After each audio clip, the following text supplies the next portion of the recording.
Alaikum salam wa rahmatullahi wa barakatuh. Muvandimwe arabaza ku cyo Uislamu uvuga ku muntu utabwiriza ikiza ngo abuze ikibi cyangwa se mu ncamake udakora dawa mu bantu. Alhamdulillah wa salatu wa salam ala rasulillah wa ba'd. Dawa ni umurongo w'ivuga butumwa rishingiye ku myemerere idini ya Islamu, ishingiye ku kuri k'Uislamu, gushingiye kuri Qur'ani na Sunna, no gusobanukirwa kwiza kw'abamenyi b'intyoza kandi beza bazunguye ubumenyi imyaka ku myaka n'ibinyejana ku binyejana kubigeza kuri twebwe. Kuba abantu bahagara kuri uwo murongo, iryo ni itegeko rya Allah subhanahu wa ta'ala, nubwo ngubwo nibwo butungane imbere ya Allah subhanahu wa ta'ala, kuko Nyagasani avuga ati walitakum minkum umma, muri mwe hazabemo umuryango n'agatsiko n'igice ya'muruna bil ma'ruf wa yanhauna 'anil munkar, babwiriza ibyiza kandi bakabuza ibibi.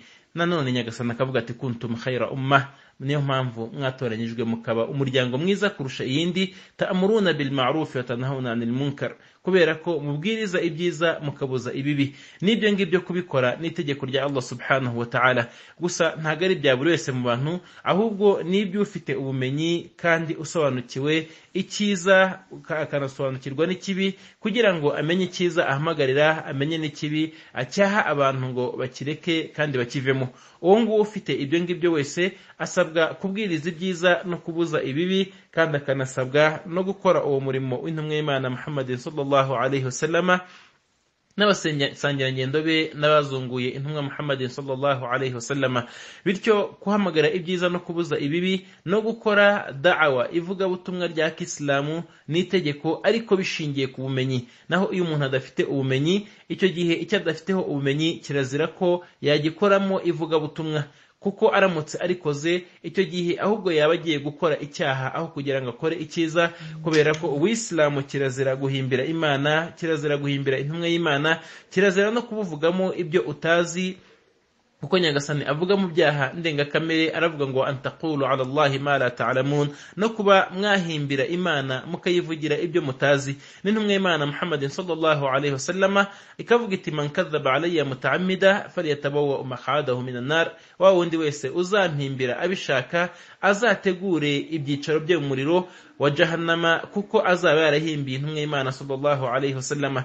Nahangaha ndagira ngo mvuge ngo ntago iyo umuntu adasobanukiwe idini ategetswe kujya kuryigisha, ahubwo abategetswe kuryiga. Iyo umuntu adasobanukiwe idini ategetswe kuryiga, ntago ategetswe kuryigisha, kuko higisha uwamenye n'umumenyi niwe usabwa kwigisha. Hanyuma abandi ntago bigisha bariga. Hanyuma ntago kandi kuba utigisha bisobanuye ko ntacyo uvuga ku idini, ahubwo bike uzi ibyo ngibyo nibyo uba wamenye, nibyo ubasha gusohoza. Nk'uko intumwa y'Imana sallallahu alaihi wasallam ivuga iti ballighu anni walau aya, uzasohoze ubutumwa bw'intumwa kabone nubwo yaba ari aya imwe gusa wamenye, ukavuga uti alhamdulillahi rabbil alamin, ishimwe n'ikuzo bikwiye Imana. Ibyo nibyo Imana itwigisha muri Qur'ani, ibyo byonyine biraguhagije kuba ukoze uwo murimo. Hanyuma wabona ikibi ukagicyaha, wabona icyiza ukagishyigikira, ntube indyarya, kubera ko Nyagasani Allah subhanahu wa ta'ala avuga ko abadakora ibyo ngibyo ari bo ndyarya.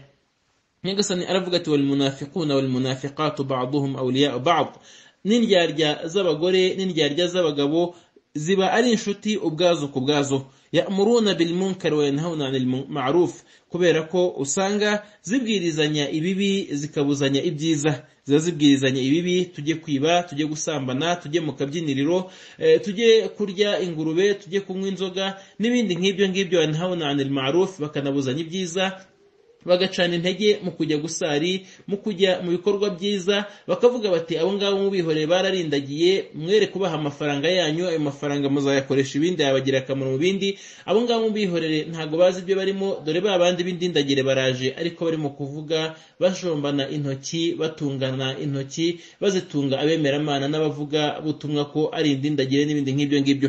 Uko rero niko kubuzanya ibyiza bakora. Nyagasani abo ngabo rero yabagaragaje ko arayavuze ati nasullaha fanasiyahum, abo ngabo bibagiwe Imana, n'Imana nayo irabiyibagiza. Ariko Imana si ukubibagirwa, ahubwo ni ukubakorera imeze nk'ibyo bakoze ubwo birengagizaga Imana. Imana nayo yarabirengagije.